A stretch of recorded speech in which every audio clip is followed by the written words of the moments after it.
That trial crushing you right now? It's not random. It's the one test Allah uses to unlock your anointing. These 5 divine clues prove you're being prepared for greatness. But the 3 separates the chosen from the ordinary. Will you pass?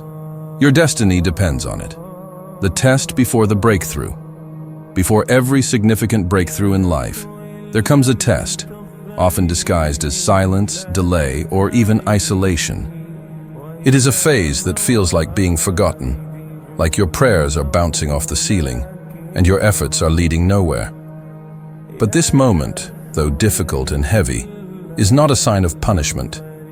It's a divine filter. It's the quiet before the storm, not a storm of destruction, but of transformation and elevation. Many people misinterpret this stage. They lose patience. They give up too early, assuming the doors are permanently closed when, in fact, they are being prepared for something greater. These tests are not to break you, but to shape you. They come to refine your character, deepen your faith, and test your commitment to your purpose. Think of it like the soil being tilled before the seed breaks through. It's a disruption, yes, but one that leads to growth. Sometimes Allah withdraws what is familiar, slows your plans, or sends silence not to abandon you, but to anchor you.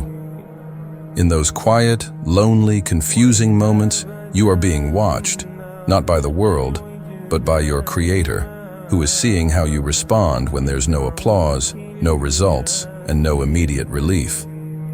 Will you stay patient? Will you still trust? Will you continue moving forward even when you can't see the road? These are the questions the test silently asks, and only those who persist, who embrace the stillness as preparation, are rewarded with the breakthrough. It's no coincidence that many of life's most successful, fulfilled, or spiritually elevated people can point to a moment of intense trial before their rise. That's because struggle is the doorway to strength. Darkness precedes dawn. Your test is not your end. It's the tunnel before the light. So if you're facing silence, delay, or confusion right now, know this: the breakthrough isn't far, but the test must be passed. The season of stillness, every soul chasing purpose will encounter a season of stillness, a time when life seems to pause, when prayers feel unanswered, and when progress appears invisible. This isn't a delay meant to harm you. It's a divine moment, handcrafted by Allah, designed to shape the very foundation of who you are becoming.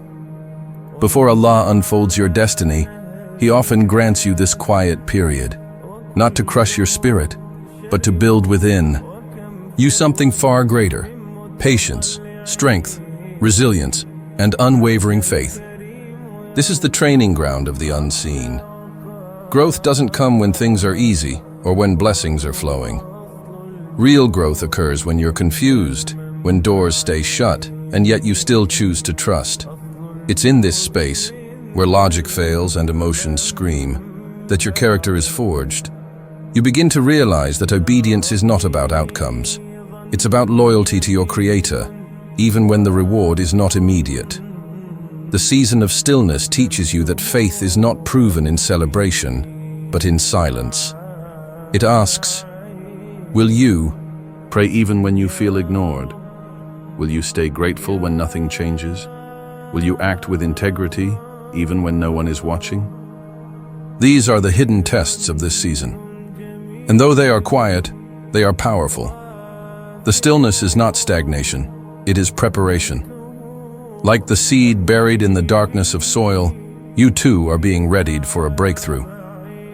Something is growing deep beneath the surface, even if you cannot see it. The wait is not wasted. Allah is never late. He is perfect in timing and perfect in wisdom. So if you find yourself in that in-between place, neither where you were nor where you want to be, know this: you are exactly where He wants you. The stillness is not the absence of progress. It is the space where transformation begins. The clearing before. Clarity before Allah elevates you to a higher level, spiritually, emotionally, or in your life's path. He often begins with a clearing. It is a phase where things start falling away. People leave. Opportunities slip through your fingers. Support systems you relied on seem to vanish. And while it may feel like loss, like your world is shrinking, this moment is not random, it is intentional. Allah, in His infinite wisdom, is removing what you thought you needed to reveal what you actually do. It's not punishment, it's purification. The clearing is painful only because we cling to what is familiar, even when it's not beneficial. We call it loss, but in truth, it's divine subtraction, removing false attachments, unnecessary distractions, and supports that have replaced reliance on Him. It's in this sacred stripping down that clarity begins to form. You start to see more clearly what truly matters. You begin to lean not on your own plans or the people around you, but on Allah alone. Sometimes He has to empty your hands so He can fill them with something better, something more aligned with your purpose. And if your heart is breaking during this clearing, it's only because it was attached to something temporary. Allah wants to give you something eternal. In this phase, your vision sharpens, your dependence realigns. Your soul, once scattered across people and plans, returns to its rightful anchor. This is where clarity begins, not when everything is added, but when what's unnecessary is removed. And once that space has been made, once your heart is ready, Allah begins to replace the temporary with the meaningful. So don't fear the clearing. Don't rush to replace what's been removed. Sit in it. Trust it. Because this emptiness is not the end. It's the doorway to real clarity, real peace, and real elevation. The things that are meant for you will never require you to compromise your connection to Allah. Let the clearing make space for the clarity He wants to give. The test of identity. The greatest tests in life are often not the ones others can see. They are the quiet internal trials that happen when no one is watching. This is the test of identity, the moment where your true self is revealed, not by your words in public, but by your choices in private. It's easy to appear righteous when people are watching. It's easy to speak of faith, values, and integrity when the crowd is listening. But who are you when the world turns silent? Do you still pray when the heavens remain quiet?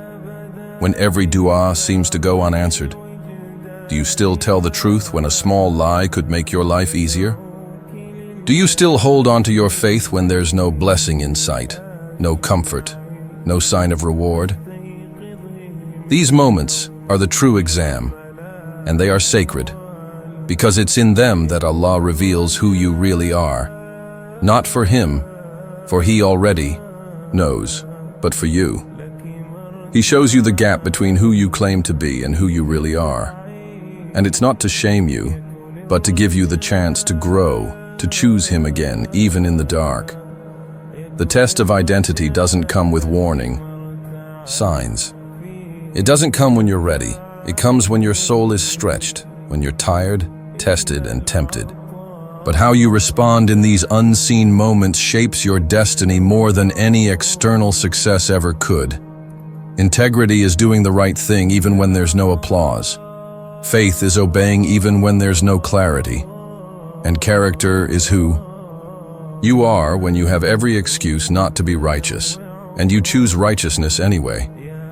These hidden trials don't make headlines, but they build the kind of soul that can carry divine trust. So when you feel alone, unseen, or tested in silence, remember, the real exam is happening now, and your response is writing your story. The danger of impatience. One of the greatest threats to our success and spiritual elevation isn't failure, it's impatience. Not everyone loses because they did wrong. Many lose simply because they gave up too soon. They walked away from the process right before the breakthrough. They mistook the waiting as a sign to quit rather than a sign to trust. The truth is, Allah doesn't rush greatness. And often the gap between your dua and its answer isn't about punishment, it's about preparation. Consider the story of Prophet Yusuf, a.s. He was innocent, yet he spent years in prison. Not because he made a mistake, but because his story wasn't ready. The time wasn't right. Allah was aligning hearts, events, and circumstances that Yusuf couldn't see.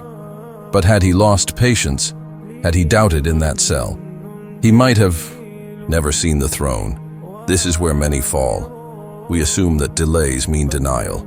We start questioning the plan, questioning ourselves, even questioning Allah. But impatience blinds us. It makes us abandon the very path that was leading us to what we asked for. It convinces us that comfort now is better than greatness later. But Allah's timing is perfect. When He delays, it's never without wisdom. Sometimes He hides the result to test your sincerity. Will you continue to do the right thing, even with no sign of reward? Will you remain steadfast when the process stretches longer than expected? True strength is shown not in how passionately you begin, but in how patiently you endure. Your character, your resilience, and your connection to Allah are all built in the wait. So don't let impatience rob you of what's written for you. If you've been walking the path, keep walking. If you've been praying, keep praying. If you've been working, keep going. Because the moment you feel like giving up might be the moment just before your miracle. The wait is not empty, it's sacred. Let it do its work. 6. Trust over signs. Real trust in Allah isn't proven when things go your way. It's revealed when you obey Him without seeing any immediate result, when the sky remains silent and the world stays still. And yet, you keep moving forward simply because He is worthy of worship. This is trust over signs. Many people seek constant reassurance. They want signs, outcomes, and blessings to confirm that their path is right. But true faith doesn't need constant proof. True faith is rooted in knowing that Allah's wisdom surpasses your understanding. You don't obey because it's working. You obey because He is your Lord. The Prophet Muhammad said, "Wondrous is the affair of the believer, for everything that happens is good for them. If something good happens, they are grateful, and that is good for them. If something difficult happens, they are patient, and that too is good for them." This hadith reminds us that the believer's strength lies not in controlling outcomes, but in trusting the one who does. Whether things go as planned or fall apart, the heart of a true believer remains steady. Why? Because they aren't worshiping Allah for the reward alone. They're worshiping Him out of love, trust, and conviction that His plan is always best. Sometimes Allah withholds signs to teach you that real faith doesn't live in the visible. It lives in the unseen. It's easy to obey when you're being rewarded. It's much harder to obey when you're tested, isolated, and uncertain. But that's when trust becomes real. That's when your relationship with Allah deepens. You're no longer just looking for signs. You've become the kind of person who obeys without them. And ironically, it's often in these moments of quiet trust that the greatest shifts happen, unseen by you but known to Him. So trust even when there are no signs. Worship even when there's no relief.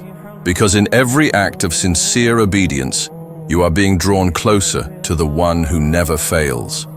The unseen strategy silence often feels like abandonment.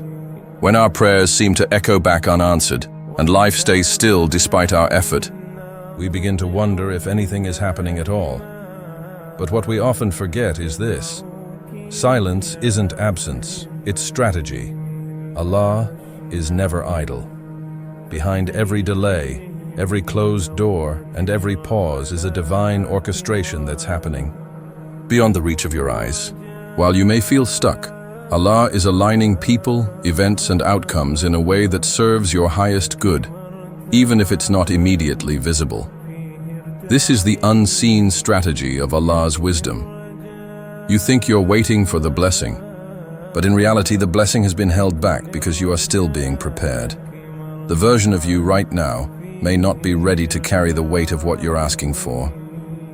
Allah, in His mercy, doesn't just give, He gives when it's right. Think of it like this: a seed doesn't break the soil the moment it's planted. There's time, pressure, darkness, and development underground before any growth is seen above. Likewise, what feels like nothing is happening might actually be the most critical work of your journey. It's the refining of your character, the strengthening of your patience, the quieting of your ego. Allah knows that if He gave too early, it could harm you instead of help you. So He waits, not because He's withholding, but because He's preparing you to receive what's already written for you. You aren't being overlooked, you're being made capable. You're not being ignored, you're being strengthened. Trust that when the time is right, the silence will break, the door will open, the blessing will arrive. But until then, believe in the wisdom of the wait. Let the stillness remind you, Allah is never absent.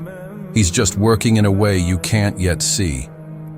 Your job is to remain patient, stay faithful, and keep walking. Because what's meant for you is never lost. It's just perfectly timed. The final shift, the moment before the breakthrough, is rarely loud or obvious. In fact, it often comes disguised as silence, stillness, or even despair. But it is in this quiet stretch that the real shift begins. Not outside, but within you. The final shift happens when you stop chasing outcomes and start anchoring yourself in trust. It's when you remain firm in worship, even though your situation hasn't changed. It's when your du'as remain consistent, even though the skies remain quiet. That's when you prove your sincerity, that your devotion to Allah isn't conditional, that you weren't just in it for what He could give, but for who He is. This is what separates those who receive the breakthrough from those who give up too soon. Because that last test is always about the heart. Is your worship a transaction or a testimony? Allah says in the Quran, "Is Allah not sufficient for His servant?" 39:36. This is the question at the core of every silent test. Do you believe He is enough even when nothing else is? Do you trust Him when you don't understand Him? The final shift is when you move from seeking results to seeking closeness with Allah. And ironically, that's when things begin to open. Not because you earned it with effort alone, but because you finally reached the state where you could carry the blessing without it becoming your downfall. Many think the breakthrough is about what changes in their life, but the real breakthrough is when your heart lets go of the outcome and holds on to Allah fully. That's when you become unshakable. That's when you've passed the deepest test. So if you're in the middle of a long silence, know this. It may not be the end. It might be the final shift before everything begins. Stay steady. Stay sincere. Allah is never late. He's just waiting for you to see that He is enough.